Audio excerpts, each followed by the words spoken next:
Trauma karon ang gibati sa asawa ni Barangay Bulton Kapitan Robert Papasin human gisulod sa wa mailhing mga armado ang ilang panimalay niadtong pitsa 13 sa Enero sa gabii tuig 2026. Saysay ni Kapitan Papasin nga nag-inusara lang ang iyang asawa sa ilang balay niadtong tungura sanglit siya anaa sa simbahan tungod kay naay nobina alang silang umaabot nga piyesta. Kampante ko mo hinungdan nga akong asawa kampante ra pud siya naginusara dinhi tungod kay wala man gyud nahitabo dati pa dinhi man gyud ko na tao dinhi ko nagpuyo dugay na. So wala may nahitabo bisan piso wala nawala nako. Wala nawala nako.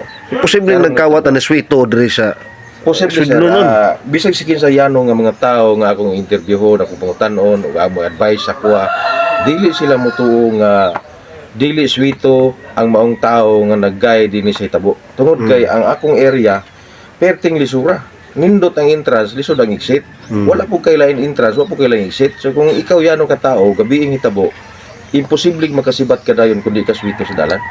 Dugang niini nga sa karon grabing trauma ang nagian siyang asawa diin dili na halos mugawas sa ilang balay tungod sa hitabo. Ang ako asawa sir, sa tanan mga tao nga nagduda kung isa man mo nagduda, pwede mo manigbalik mo sa sitwasyon sa akong asawa. Kaya hangtod karon nagproblema gyud ko kay tuwang gabi mo siyagit, kurog, abaw tabang. Hangtod karon sir, akong asawa luya.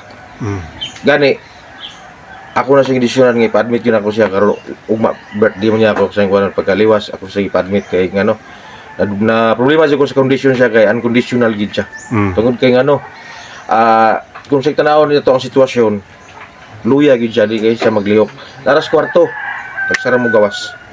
Kay hadlok makadungog og gamay kasikas mura nagmabuang sa kulba. Gitiunan sa pusil.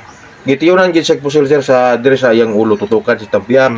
Gikuptan ang iyang buhok ug giadlutan sa buka dinhi. Giing nang pagpatyon. Human sa kuha sa kwarta sir. Nilakaw ang suspect dia. Nag-adto dito sa unahan gamay. Ang iyang backup dia nga nasa tires nagpabilin.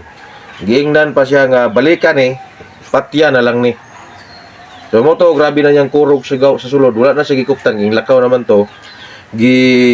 Ang sniper na kong motor mauuntay dalon gipangitalan susi. So kato nga time dito siya naka-withdraw. Dagan siya o nakapangayo siya tabang dito sa akong mga igsoon sa atbang. Gihulagway sa kapitan paun sa misulod ang mga wa mailhing tulisan. Nagsulod siya diri nag-ayo ang tulisan. Pag-ayo mirado man ako asawa. Mao ni ang balay ni kapitan.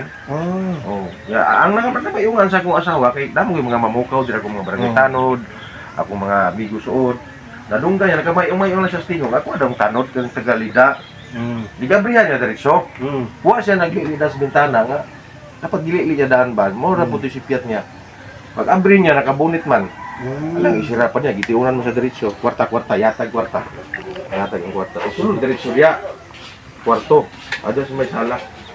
Mga kacham, naata karon diri mismo sa balay mismo sa kapitan. Akong ipakita sa inyo sa inyo diri medyo mingaw kisay magtuo nga kining kalubinhan o kamanggahan naay balay dinhi si kapitan.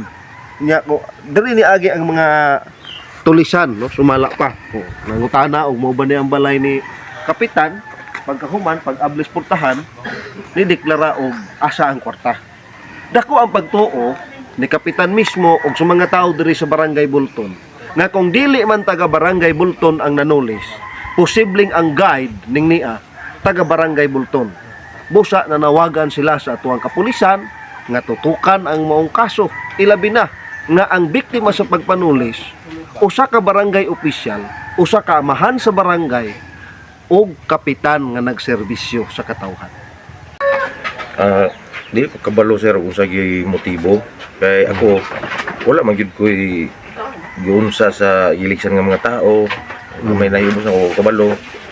Siguro na monitor lang siguro nila nga nami kwarta tungod kay nagulit man gyud ako nga asawa og revolving ana nga tay karon nga bulan para sa fiesta. So ako kabalo kung say plano nila nganong inguna nami. So ako lang. So kato nga kwarta kap dili to inyuhang kaugalingon. Dili gito amo sir tungod kay aduna mi mga miyembro sa revolving nga 20 kapin ka member daghan lag mga share. So mo to hinungdan nga dako-dako nga kwarta nga nadala tungod kay ang gidala sa akong asawa duha na siya ka grupo. Ang baboy nga target namo ato nga bayaran na namo is 800 kapin kilos. So mo to inungdan nga ang kwarta giintak na namo nga nidagan gyud sa katidad nga 200 kapin ang nadala. 200 kapin. 200 kapin sir. Samtang ang kapulisan sa lungsod sa Malalag sa pagpanguna ni Police Major Ambrosio Maceda, siya nagbutyag nga padayon pang ilang investigasyon aron mailhan ang mga responsable sa krimen. Ako lang yun, nangita ko justisya ang uban sa mga kapulisan. Nangita juga justisya para masulbad ako ng problema. Para sa Charm Radio Balita, Jerry Loyacan, where your hearts belong.